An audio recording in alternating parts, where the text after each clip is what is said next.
But you know what? 9-5, a chance to clinch a playoff spot.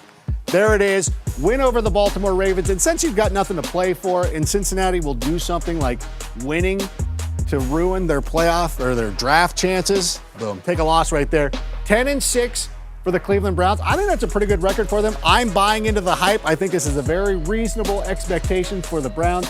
I think with Baker Mayfield, OBJ, Jarvis Landry, all that stuff's going to work. One of the hidden features, I think, of this Browns team that people are overlooking, Todd Monken. What he did down in Tampa Bay, he's going to be able to do in Cleveland. Getting the ball to everybody. Look at the pass distribution last year in Tampa Bay.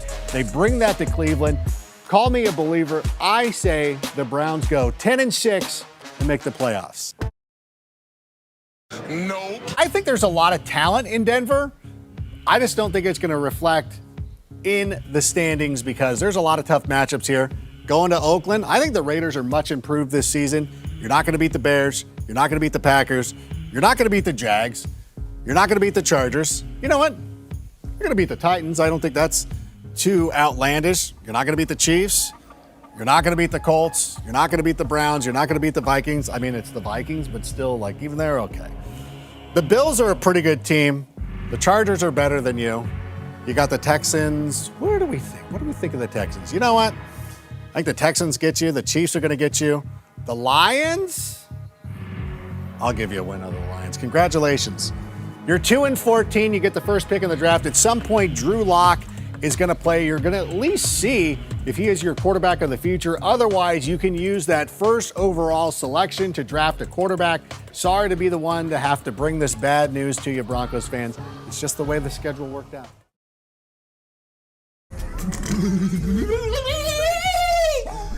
This is a tough schedule.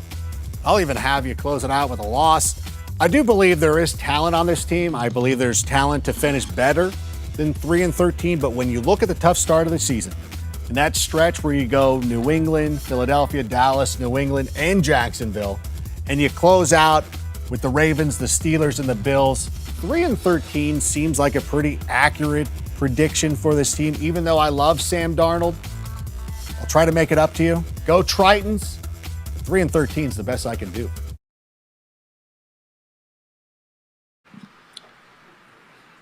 What? Frank Reich has the Indianapolis Colts rolling, especially heading into 2019. What a stroke of luck that they didn't hire that one guy, the dude, the offensive coordinator for the Patriots. Josh McDaniels, that's the guy. God, it's kind of like when you invite somebody to a party who you really don't want to invite, but you feel like, well, he's friends with this guy, and I gotta ask him. And then at the last minute, he's like, yeah, bro, can't make it. You're like, sweet.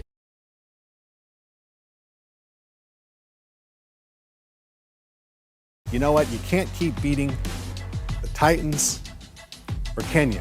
What are we doing? Or they're also the Texans. A lot of people, they look the same.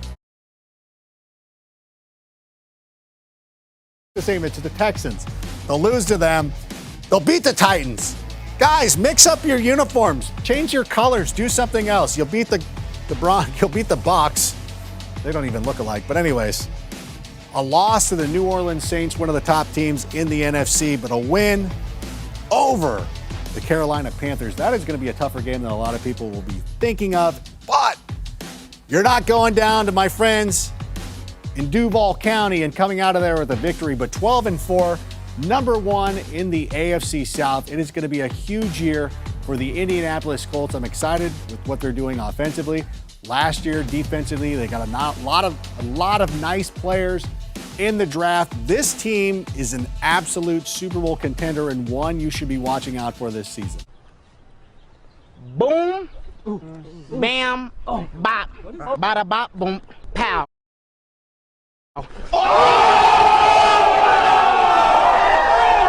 Time to head to Duval. You know what? You got this tough game against the LA Chargers. LA Chargers, one of the most complete teams, top to bottom in the AFC. You know what, though?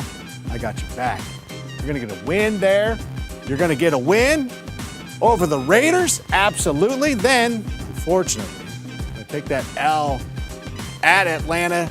10-5, but you know what? With the Colts already wrapping up the AFC South and not needing a win, and you guys needing to win and get in, Nick Foles will lead you guys right there, 11-5. The Jacksonville Jaguars are going back to the playoffs.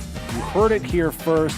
Last year, let that be a bad memory. Just let that go. Just let that get out of your mind. This team is elite, and they will be in the playoffs. Wait a minute. Wait a minute. Wait. First of all, you're not going to speed past that like you didn't just say what you just said. Giants, that's easy. Redskins, that's easy. Now you got the Cowboys coming in to Philadelphia. You know what? You'll get a win there. And just, you know what? Just to make sure the Giants don't feel too good about themselves, as they're probably starting Daniel Jones by this point. Boom! Win, 13-3 record for the Philadelphia Eagles as they win the NFC East.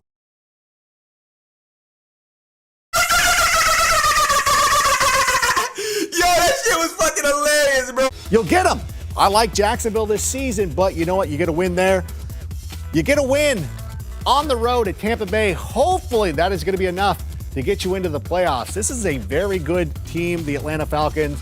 Matt Ryan has been playing at an MVP level.